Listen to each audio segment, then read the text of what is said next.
Good morning. Morning మ్యాగజైన్కి స్వాగతం. ప్రముఖ దినపత్రికలు వస్తున్న వార్తల వెనకాల జరుగుతున్న పరిణామాలు చూద్దాం. ఈనాడు చూస్తే ఇవాళ అంతా అడ్వర్టైజ్మెంట్ల మీదనే ఉంది. నారా లోకేష్ ఇవాళే వర్కింగ్ ప్రెసిడెంట్గా బాధ్యతలు స్వీకరించబోతున్నాడు. ఆ నేపథ్యంలో హైలైట్ చేసినటువంటిది యాక్చువల్గా తెలుగుదేశంలో 3వ తరపు నాయకుడిగా నారా లోకేష్ ఛార్జ్ తీసుకోబోతున్నారు. మొట్టమొదట పార్టీని పెట్టింది ఎన్టీ రామారావు. ఆ తర్వాత తన పార్టీని తన చేతుల్లోకి తీసుకుని నడిపించింది నారా చంద్రబాబు నాయుడు. ఇప్పుడు 3వ తరం కిందన నారా లోకేష్ వారసత్వం స్వీకరిస్తున్నటువంటి అంశాన్ని హైలైట్ చేసుకొచ్చారు. ఓవరాల్గా ఇవాళ దాదాపుగా అన్ని అడ్వర్టైజ్మెంట్లు ఆ రూట్లోనే ఉన్నాయి. లేకపోతే గూగుల్ మన గ్రోత్ ఇంజన్ అన్నటువంటి వార్తని హైలైట్ చేశారు. త్వరలో ఉత్తరాంధ్రకే వలసలు, గూగుల్ రాకకు లోకేష్ చొరవ చూపారు, ప్రధాని సహకరించారు. 2028 సెప్టెంబర్ 28 డేటా సెంటర్ ప్రారంభోత్సవం, Google cloud India AI hub శంకుస్థాపన కార్యక్రమం ముఖ్యమంత్రి చంద్రబాబు. ఉత్తరాంధ్ర అంటే గతంలో వలసలు, నిరుద్యోగం, వెనుకబాటు ఉండే, ఇప్పుడు ఇక్కడి నుంచే వలసలు కాదు, ఇకపై ఇక్కడికే వలసలు వస్తారు. టాలెంట్ మైగ్రేషన్ ముగిసింది, టాలెంట్ డెస్టినేషన్ మొదలైంది. విశాఖ గూగుల్ రాకతో అనుబంధ సంస్థలు ఏర్పడి యువతకు ప్రత్యక్షంగా పరోక్షంగా పెద్ద ఎత్తున ఉద్యోగాలు వస్తాయని ముఖ్యమంత్రి చంద్రబాబు తెలిపారు. విశాఖ జిల్లా భీమిలి నియోజకవర్గం ఆనందపురం మండలం తర్లువాడలో మంగళవారం Google cloud India AI hub కేంద్ర మంత్రి Ashwini Vaishnaw, Google global infra cloud ఉపాధ్యక్షుడు వికాస్ కోహ్లీతో కలిసి సీఎం శంకుస్థాపన చేశారన్నటువంటిది హైలైట్ చేశారు. లేకపోతే రిలయన్స్ డేటా సెంటర్ కోసం భూముల అన్వేషణ, విశాఖ, విజయనగరం, శ్రీకాకుళంలో పరిశీలన, విశాఖలో 295 ఎకరాల గుర్తింపు, సౌర విద్యుత్ ప్రాజెక్టు కోసం శ్రీసత్యసాయి జిల్లాలో భూములు, డేటా సెంటర్ కోసం 9000 మెగావాట్ల సౌర ప్రాజెక్టుల ఏర్పాటు, 1.6 లక్షల కోట్ల పెట్టుబడులు పెట్టనున్న సంస్థ దిగ్గజ సంస్థ రిలయన్స్ ఇండస్ట్రీస్ లిమిటెడ్ విశాఖపట్నం పరిసర ప్రాంతాలు 1200 మెగావాట్ల ఏఐ ఆధారిత డేటా సెంటర్ని ఏర్పాటు చేయబోతుంది. ఇందుకు 1.6 లక్షల కోట్ల పెట్టుబడులు పెట్టబోతుంది.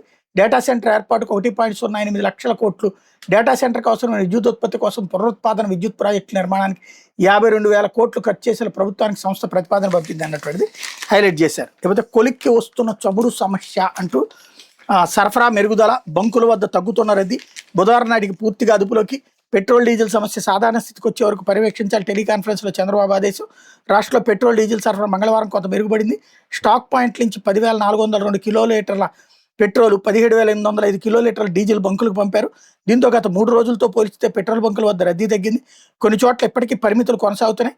గ్రామీణ ప్రాంతాలకు సరఫరాలో జాప్యం జరుగుతోంది అన్నటువంటి వార్తని హైలైట్ చేశారు.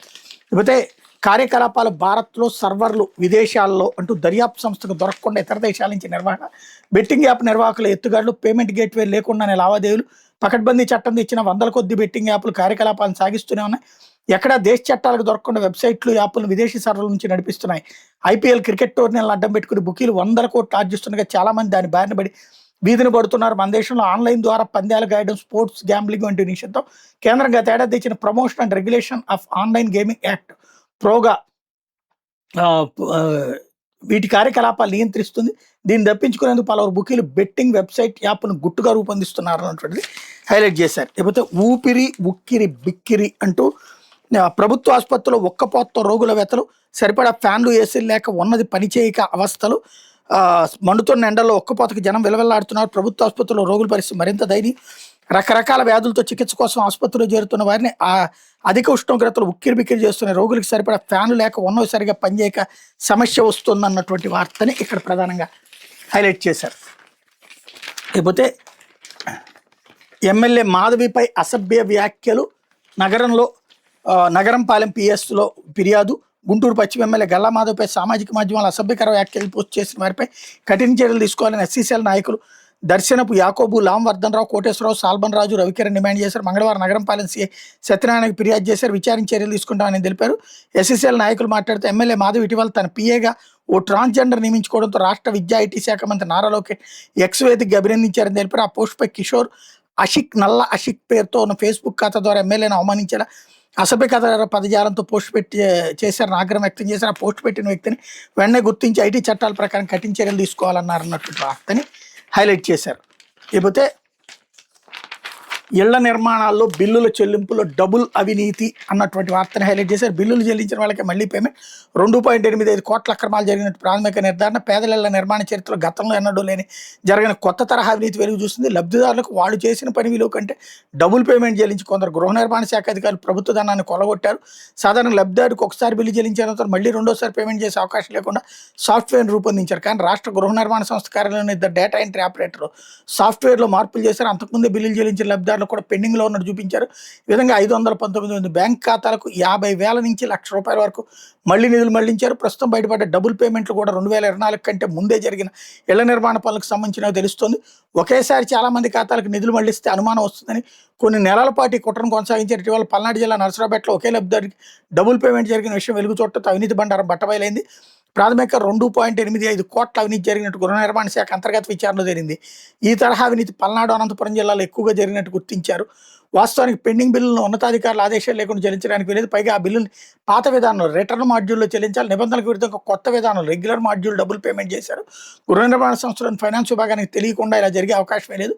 అందుకే దీనికి బాధ్యులు చేస్తూ రాష్ట్ర కార్యాలయం జీఎం ఆర్థికం లీలారాణి, అప్పట్లో ఇక్కడే పనిచేసిన రజనీ కుమారి ప్రస్తుతం ఎన్టీఆర్ జిల్లా గృహ నిర్మాణ శాఖ అధికారికి తాజాగా షోకాస్ నోటీసులు జారీ చేశారు. ఇద్దరు డేటా ఎంట్రీ ఆపరేటర్లు అవుట్సోర్సింగ్ సిబ్బందిని విధుల నుంచి తొలగించారు. ఈ అవినీతిలో ఏఈ నుంచి డిఈ వరకు చాలా మందికి భాగస్వామ్యం ఉన్నట్టు తేలింది. రెండోసారి లబ్ధిదారుల ఖాతాలో జమ అయినటువంటి మొత్తాన్ని వాళ్ళందరూ పంచుకున్నారు. దీంతో సమగ్ర విచారణ కోసం గృహ నిర్మాణ సంస్థ ఉన్నతాధికారులు పోలీసులు ఫిర్యాదు చేశారన్నటువంటిది హైలైట్ చేశారు. లేకపోతే వాళ్ళు పండగ చేసుకోవడానికి మీ ఇంట్లో సొత్తు దోచేస్తారు అంటూ మధ్యప్రదేశ్కి చెందిన బిల్లు దొంగల నేపథ్యం ఇది.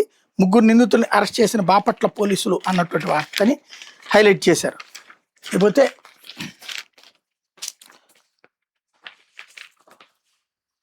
సాక్షి వచ్చేటప్పటికి డీజిల్ సంక్షోభానికి బాబు సర్కారే కారణం, సిండికేట్కు ఇంధనం, రిటైల్ బంకుల నుంచి కాంట్రాక్టర్లకు దొడ్డిదారిన డీజిల్, అటు డిపిటీతో లబ్ధి, ఇటు డీజిల్లోనూ లూటీనే. రిటైల్ బంకుల నుంచి కాంట్రాక్టర్లకు దొడ్డిదారిన డీజిల్, కమర్షియల్ బల్క్ డీజిల్పై చట్టవిరుద్ధంగా బాబు సర్కార్ ఉత్తర్వులు. రిటైల్ బంకుల్లో సాధారణంగా ప్రజల కోసం సరఫరా చేయాల్సిన డీజిల్ను రాజధాని పనుల కాంట్రాక్ట్ సంస్థలకు తక్కువ ధరకు విక్రయించాలని ఆదేశం. పెట్రోల్ బంకుల్లో రిటైల్ ధరలకు 2.75 కోట్ల లీటర్ల డీజిల్ని రాజధాని కాంట్రాక్టులకు సరఫరా చేయాలంటూ పౌర సరఫరాల శాఖకు ఈ నెల 23 సిఆర్డీఏ కమిషనర్ లేఖ. ఆ మేరకు డీజిల్ అందించాలంటూ చమురు కంపెనీలు ఆదేశిస్తూ ఈ నెల 24 పౌర సరఫరాల శాఖ కమిషనర్ ఉత్తర్వులు. బల్క్లో అవసరమైతే నిబంధనల ప్రకారం ఓఎంసీల నుంచే నేరుగా కాంట్రాక్టర్ కొనుగోలు చేయాలి. అందుకోసం అందుబాటులో ఇప్పటికే ప్రత్యేక వ్యవస్థ. బల్క్లో కొంటే లీటర్ డీజిల్ ₹153, పెట్రోల్ బంకుల్లో రిటైల్గా కొంటే లీటర్ డీజిల్ ₹98 మాత్రమే. పెట్రోల్ బంకుల్లో రిటైల్గా కొంటే లీటర్ డీజిల్ ₹98 మాత్రమే. లీటర్కి ₹55 చొప్పున కాంట్రాక్టర్లకు భారీగా ప్రయోజనం చేకూర్చు చంద్రబాబు సర్కార్ ఎత్తుగడ. ఈ నెల 24 నుంచి రాజధాని కాంట్రాక్టులకు భారీ ఎత్తున డీజిల్, పెట్రోల్ సరఫరా చేయడంతోనే కొరతలెత్తి సంక్షోభంగా మారిందంటున్న చమురు కంపెనీలు.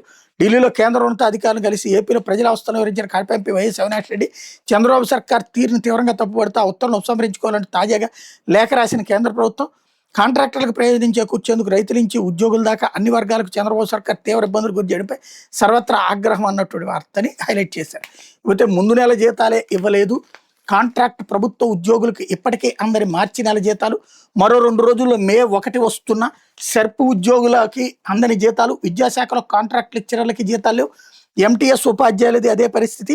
మొత్తం 177 ప్రభుత్వ విభాగాల్లో 50,000 మందికి పైగా కాంట్రాక్ట్ ఉద్యోగులకు జీతాలు అందలేదంటున్న ఉద్యోగ సంఘాలు నేతలు అన్నటువంటిది హైలైట్ చేశారు. చరమగీతమే లక్ష్యంగా ఏయూ ఖజానాకు బాబు చిల్లు, 300 కోట్లు లాగేసుకుంటున్న ప్రభుత్వం, 150 కోట్ల చొప్పున 2 విడతల్లో ప్రభుత్వ ఖజానాకు జమ, పాలకవర్గం అనుమతి లేకుండా వ్యవహారం నడిపించిన వీసీ, జీతాలకు చెల్లింపులు నిలిపేసిన ప్రభుత్వం, 200 కోట్ల మేర ఏయూ ఖజానా నుంచి చెల్లింపులు, శతాబ్ది ఉత్సవాల ఖర్చు వర్సిటీదే, ఏయూను ఆర్థికంగా దివాళీ దించేందుకు ప్రభుత్వ ఎత్తుగడలు, గీతంకు మేలు చేకూర్చే ప్రభుత్వ వ్యవహారం అన్నటువంటిది హైలైట్ చేశారు. ఇప్పుడు భూములు ఇచ్చిన ఊరినే బంధించి డేటా సెంటర్ శంకుస్థాపన పూర్తయ్యే వరకు పోలీసులు గుప్పెట్లోనే తరలువాడ, పరిహారం ఇవ్వకుండానే భూములు లాగేసుకున్న ప్రభుత్వం, నిరసన జ్వాల రగలకుండా గెడ్డల్లోనూ తోటల్లోనూ పోలీసుల పహారా అన్నటువంటి వార్తని హైలైట్ చేశారు. లేకపోతే వ్యక్తిగత స్వేచ్ఛను హరిస్తున్న ఏపీ పోలీసులు నోటీసుల జారీలో నిబంధనలు ఉల్లంఘించారు. సుప్రీంకోర్టుకు నివేదించిన వైఎస్ఆర్సీపీ నేత పూడి శ్రీహరి న్యాయవాదులు అంటూ ఆంధ్రప్రదేశ్ పోలీసులు నోటీసులు ఇచ్చే నేపథ్యంతో నిబంధనలు ఉల్లంఘించి కనీస సమయం కూడా ఇవ్వకుండా వ్యక్తిగత స్వేచ్ఛను హరించాలి వివరించారు. వైఎస్ఆర్సీపీ ప్రధాన కార్యదర్శి పూడి శ్రీహరి తరపున సీనియర్ న్యాయవాదులు సుప్రీంకోర్టుకు నివేదించారు. సోషల్ మీడియాలో పోస్టులకు సంబంధించిన కేసులో తన కుప్పం కోర్టు మంజూరు చేసిన బెయిల్ ఉత్తర్వుల అమలు నిలుపుదల చేస్తూ ఏపీ హైకోర్టు ఇచ్చిన ఆదేశాలపై పూడి శ్రీహరి సుప్రీంకోర్టు ఆశ్రయించారు. కనీసం హైకోర్టులో విచారణ పూర్తయ్యే వరకైనా తనకు మధ్యంతర రక్షణ కల్పించాలని కోరారు. పిటిషన్పై మంగళవారం justice Prashant Kumar Mishra, justice NV అంజారియాలతో కూడిన ధర్మాసనం విచారణ జరిపింది. ఈ సందర్భంగా పిటిషనర్ తరపు సీనియర్ న్యాయవాదులు నిరంజన్ రెడ్డి, అల్లంకి రమేష్, పొన్నవల్ సుధాకర్ రెడ్డి వాదన వినిపిస్తూ పోలీసులు రికార్డులో చూపించిన ప్రాంతాల కుప్పం, హైదరాబాద్, తాడేపల్లి అక్కడ పేర్కొన్న సమయాలకు కనీసం పొంతం లేదని, బిఎన్ఎస్ఎస్ సెక్షన్ 35(3) కింద నోటీసులు జారీలో తీవ్ర అక్రమాలు జరిగాయని చెప్పారు. ఏపీ ప్రభుత్వం తరపున సీనియర్ న్యాయవాదులు ముకుల్ రోహిత్గి, సిద్ధార్థ లోద్రా పిటిషనర్ వాదనలు వ్యతిరేకించారు. వాదనల అనంతరం ధర్మాసనం స్పందిస్తూ ఈ కేసుకు సంబంధించిన ప్రధాన పిటిషన్ బుధవారం ఏపీ హైకోర్టు విచారణకు రాబోతుంది. ఈ నేపథ్యంలో ఇరుపక్షాలకు తమ వాదనలు వినిపించే అవకాశం కల్పించి మెరిట్స్ ఆధారంగా తగిన నిర్ణయం తీసుకోవాలని హైకోర్టుకు సూచిస్తూ తదుపరి విచారణ వాయిదా వేసింది. రాష్ట్ర ప్రభుత్వానికి నోటీసులు జారీ చేసింది అన్నటువంటిది హైలైట్ చేశారు. బట్ ఈవేళ పొద్దున బెంగళూరులో శ్రీహరిని అరెస్ట్ చేశారన్నటువంటిది తేలింది. లేకపోతే మద్యం అక్రమ కేసులో బెయిల్ ఇవ్వండి. హైకోర్టులో ధనుంజయ రెడ్డి, బాలాజీ గోవిందప్ప, కృష్ణమోహన్ రెడ్డి పిటిషన్లో రాజకీయ కుట్రలో భాగంగానే కేసులు ఇరికించారు. ఈ కేసు వెనక రాజకీయ పెద్దల ప్రయోజనాలను న్యాయస్థానం నివేదించిన ధనుంజయ రెడ్డి తదితరులు అన్నటువంటిది హైలైట్ చేశారు. లేకపోతే అనుమతి లేకుండా రామాలయం నిర్మిస్తున్నారు. హైకోర్టులో ఆకివీడి పేటవాసి జయంతి పిల్, పశ్చిమ గోదావరి జిల్లా ఆకివీడులోని పెదపేట ప్రాంతంలో ప్రభుత్వ భూములు అనుమతి లేకుండా కొందరు గుడి నిర్మాణం చేస్తున్నారు. దీన్ని అధికారులు సైతం పట్టించుకోవడం లేదని ఆకివీడి పెదపేటకు చెందిన ఉన్నమట్ట జయంతి మంగళవారం హైకోర్టులో ప్రజా ప్రయోజన వ్యాజ్యం దాఖలు చేశారు. ఆక్వీడ్ గ్రామంలోని సర్వే నెంబర్ 470/12లో ఉన్న 4 సెంట్ల ప్రభుత్వ భూములు అనధికారికంగా మతపరమైన కట్టడాల నిర్మాణాన్ని అడ్డుకోవాలని పిటిషన్లో కోరారు. వివాదంలో ఉన్న 4 సెంట్ల భూమి ప్రభుత్వం పోరంబోకని వెబ్లాండ్ అడంగల్ ఇతర రెవెన్యూ రికార్డులో ఉందని తెలిపారు. ఈ స్థలంలో గ్రామదేవత గొంతెనమ్మ ఆలయంతో పాటు గ్రామస్తులు సామాజిక అవసరాల కోసం ఉపయోగించే రచ్చబండ ఉందని తెలిపారు. కొంతమంది ప్రైవేటు వ్యక్తులు శ్రీరామ ఆలయ అభివృద్ధి కమిటీ సభ్యులు అక్కడ పురాతన రామాలయం ఉండేదని తప్పుడు వాదనలతో ఉన్న నిర్మాణాలు కూల్చివేసి కొత్తగా రామాలయం నిర్మించాలని ప్రయత్నిస్తున్నారని పేర్కొన్నారు. ఆకివీడ్ నగర పంచాయతీ నెల 21 అత్యవసర సమావేశం నిర్వహించి అక్కడ రామాలయ నిర్మాణానికి అనుమతిస్తూ ఏకగ్రీవ తీర్మానం చేసిందని తెలిపారు. దీని మీద తాను కలెక్టర్, మున్సిపల్ కమిషనర్ ఫిర్యాదు చేసిన చర్యలు తీసుకోలేదన్నారు. క్రైస్తవ జనాభా ఎక్కువగా ఉన్న ఎస్సీ కాలనీ సమీపంలో నిర్మాణం వల్ల మత సామరస్యానికి భంగం కలిగే అవకాశం ఉందని పేర్కొన్నారు. గొంతెనమ్మ ఆలయాన్ని రచ్చబండను కూల్చివేయకుండా కొత్త నిర్మాణాలు చేపట్టకుండా మధ్యంతర జారీ చేయాలని హైకోర్టు అభ్యర్థించారు. దేవుడి గుడి ఓ పక్కన దేవుడి గుడి కొట్టేస్తున్నారు అని చెప్తున్నారు. మళ్ళీ ఇంకో పక్కన ఎస్సీలు ఉన్నారు, అక్కడ క్రిస్టియన్స్ ఉన్నారు, మత సామరస్యానికి భాగం అంటారు. అంటే హిందువుల మీద బహిరంగ కుట్రకి ఇది సజీవ సాక్ష్యం. రఘురామ కృష్ణరాజు అనేవాళ్ళు లేకపోతే కనుక ఎంత దుర్మార్గంగా వీళ్ళు వ్యవహరిస్తారనడానికి సజీవ సాక్ష్యం. రామాలయం అని రాసిన సాక్షిలోనే ఇప్పుడు మళ్ళీ ఈ వార్త రాసుకొచ్చారంటే ఏమనాలా? అప్పుడు ఆ మొక్క కూడా రాయాలి కదా, అది రామాలయమే అన్నటువంటిది. ఇకపోతే ఆంధ్రజ్యోతి వచ్చేటప్పటికి డేటా కేర్ ఆఫ్ వైజాగ్ అన్నటువంటి వార్తని హైలైట్ చేసింది. గూగుల్ డేటా సెంటర్కి శంకుస్థాపన, మరో భారీ డేటా సెంటర్కి రిలయన్స్ రెడీ, మన గడపలో గూగుల్ అమ్మ, ఏపీని వెతుక్కుంటూ వచ్చిన search engine, Google cloud AI hub దేశానికి గ్రోత్ ఇంజిన్, 2028 సెప్టెంబర్ 28 నాటికి డేటా సెంటర్, అదాని, భారతీ టెల్, గూగుల్ కలిస్తే సాధ్యమే అన్నటువంటి వార్తని హైలైట్ చేశారు. లేకపోతే ఆంధ్రజ్యోతి రిపోర్టర్ దారుణ హత్య, ఉదయం వాకింగ్ చేస్తున్న మాటేసి ఘాతుకం, వెంటాడి కత్తితో నరికి చంపిన రౌడీ షీటర్ తమీం, అడ్డుకోబోయిన మరో విలేకరి పైన దాష్టికం, చిత్తూరు జిల్లా బి కోటలో దారుణం అన్నటువంటి వార్తని హైలైట్ చేశారు. ఇది దినపత్రికలో వచ్చినటువంటి వార్తలు వెనకాల జరుగుతున్న పరిణామాలు.